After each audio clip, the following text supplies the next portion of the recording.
You know, the first question that a lot of people end up asking is, okay, how do I create content? How do I market myself? And what's the thing that I can do to actually be happy? My name is McCall Taylor, and this is Quit Your Damn Job.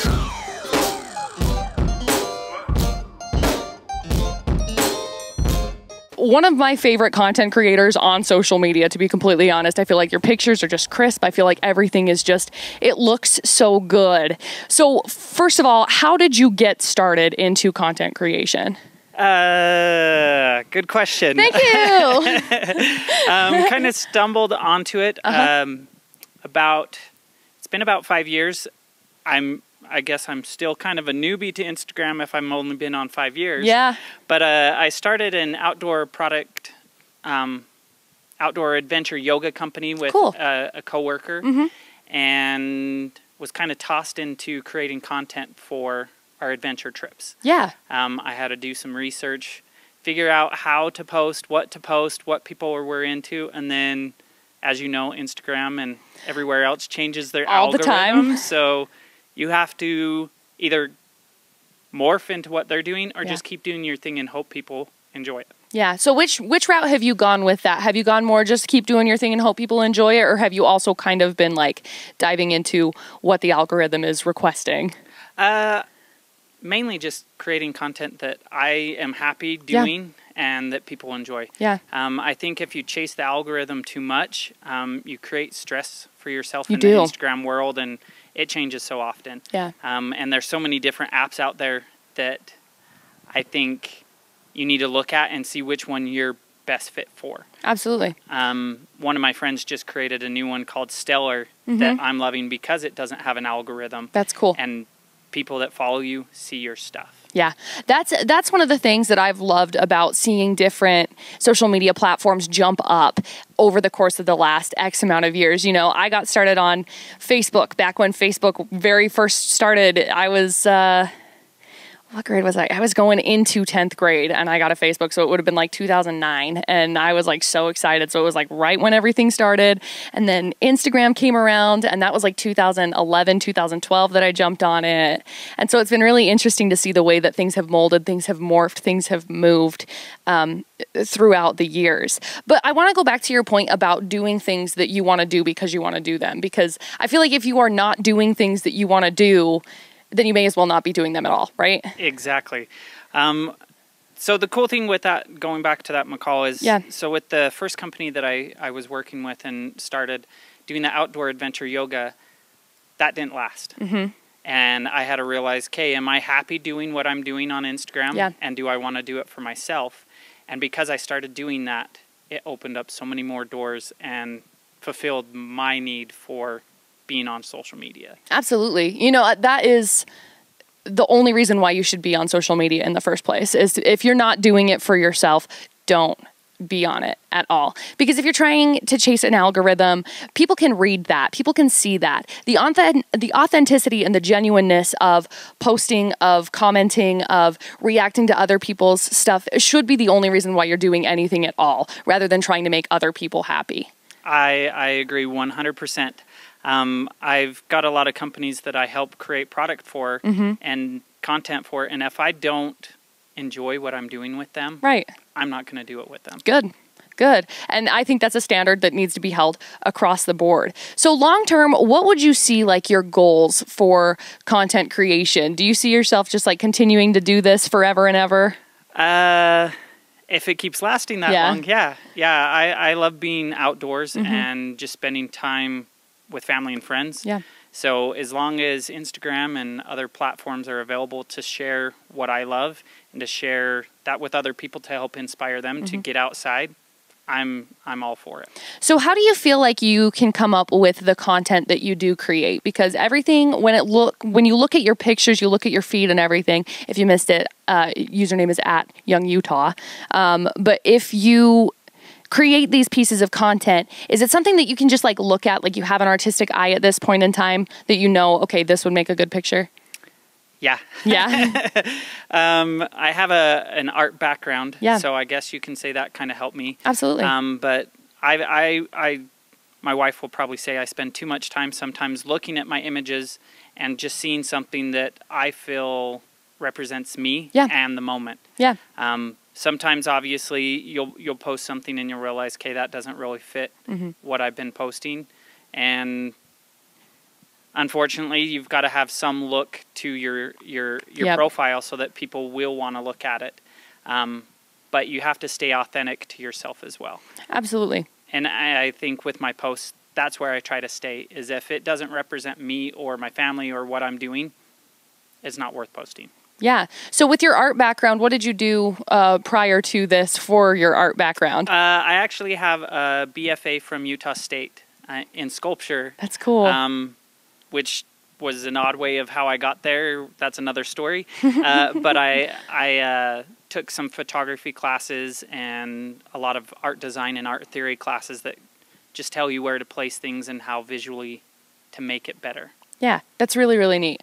I actually, if you don't mind, I would love to actually hear the story, because I feel like a lot of the times the whole point of this podcast, this content creation thing, is so that people find that spark that they feel inside of their heart and they chase that, because I don't want people miserable for the rest of their lives. Were you in like something beforehand that led you to this? Yeah. So if we'll go back to when I first started college. Okay. I went down to the College of Eastern Utah because my aunt invited me to live with her. Beautiful. And she was like, hey, come live with me. I think you should go to school here.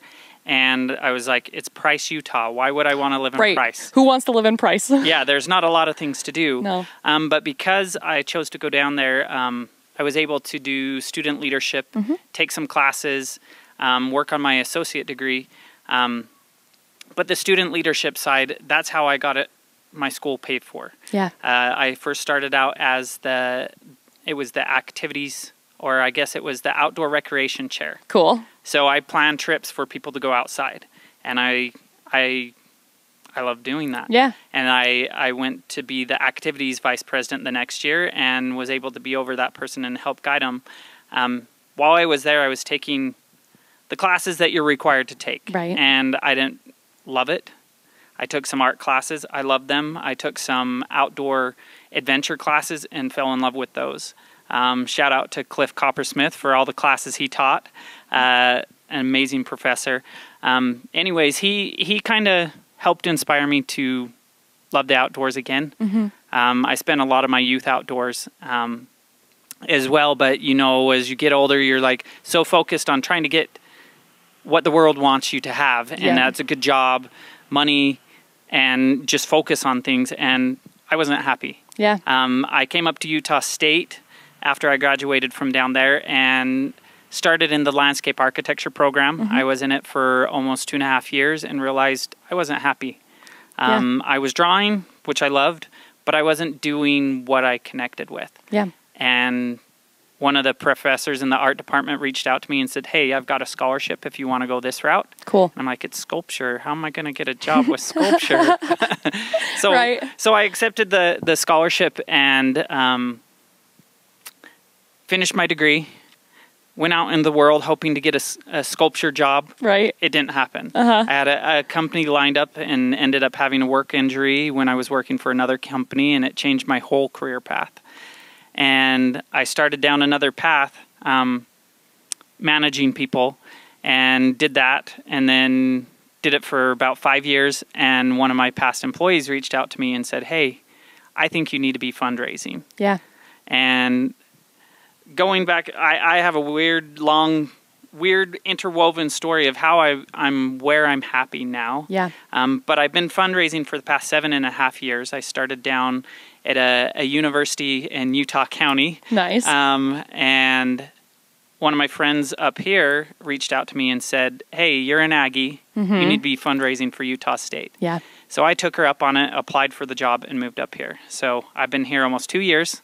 And during this whole time, going back to the fundraising job in Provo, I had a coworker, and that's where we started the outdoor yoga company. Yeah. That ended. Yeah. It didn't work out with me and him. We didn't see eye to eye on everything. So it was kind of random. I stopped doing that with him, and I needed something else in my life. I loved fundraising. I didn't want to give that up because I saw the value in helping other people. Absolutely, yeah. Get things and help them in their lives.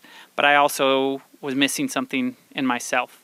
And randomly, a Japanese company reached out to me, and Nanga, and said, we met you at the outdoor retail show, and we want you to be our U.S. ambassador. I'm like, have you seen my Instagram?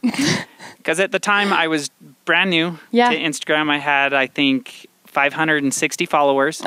And it goes back to what you said at the beginning about my content and being true to myself. That's what they loved. And obviously, they saw something in me, which has provided so many other opportunities for me because of them trusting me to help run their U.S. side of their outdoor products. Yeah. I don't know how much more you want to go, but because of that, we'll just say that I've had a lot of opportunities with more than 15 different companies to help create content for them. That's amazing. You know, you think about the way that everything kind of fell into place for you. Like, it's incredible once you made the decision to, like, okay, well then fine, I guess I'll take this sculpture scholarship, you know, where is that going to take me? But it's amazing. You look back and you talk about how you've always loved the outdoors. You talk about how you've always loved this kind of thing. And it's like, these kinds of things have clearly been laid out for you, clear back from way back when. And then you finally, it was like, okay, I can't do what everybody else is telling me to do. I just have to do whatever I'm going to want to do. And posting that genuine content that you have on your Instagram that made that company reach out to you. It's incredible. I really thank you for sharing your story. You're welcome. I think that's very valuable information, because if you are posting your genuine content and you are posting the things that you want to be talking about, you want to be taking pictures of, you want to be seeing, you know, it may not appeal to every single person, but it's going to appeal to the one person that you know that you want. Because it's going to appeal to those clients, those prospective customers that are going to be the ones that are going to treat you the best, not just like another number either. Yeah, I'm gonna assume that they probably treat you really well. I mean, they're very nice to you. They are very nice to me, and some of them I'm not their ambassador. They just send me product because I've got a different perspective on being an influencer. Yeah, influencing people isn't just about trying to get them to follow you. I think it's about connecting with people. And Nanga has, like I said, they've provided so many different opportunities with me going to the outdoor retail show that I've been able to connect with people. Yeah.